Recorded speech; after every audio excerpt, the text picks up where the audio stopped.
Welcome to my new blog. আজ আমি চলে আসলাম রেডিসনের ফেয়ারে। ফার্স্টে আমি দেখছিলাম অনেক সুন্দর সুন্দর ড্রেসেস, ডিজাইনার্স কালেকশন দেখছিলাম। এই ম্যাজেন্টা কালার ড্রেসটা ছিল খুবই ক্লাসিক্যাল একটা ড্রেস।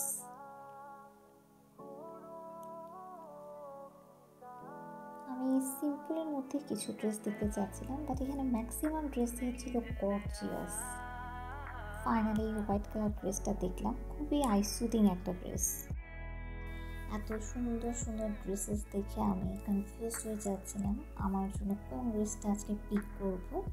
আমি একটু ডিফারেন্ট কালারের একটা ড্রেস চাচ্ছিলাম।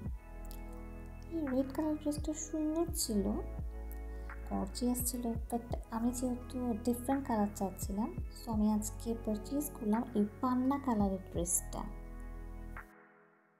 আমার ফেয়ারে সবচেয়ে বেশি ভালো লেগেছিল বিন্দু আপুর ফ্যাশন হাউসের ড্রেসগুলোর কালারগুলো ছিল এলিগ্যান্ট। ড্রেসগুলোর মধ্যে ছিল সিকোয়েন্সের কাজ করা, সেই সাথে ছিল হেভি জারদোসি অ্যান্ড এমব্রয়ডারির কাজ করা। আমার বিন্দু আপুর সাথে মিট হলো, দেন আমার ইতরাতের সাথেও মিট হলো। This is all for today, by.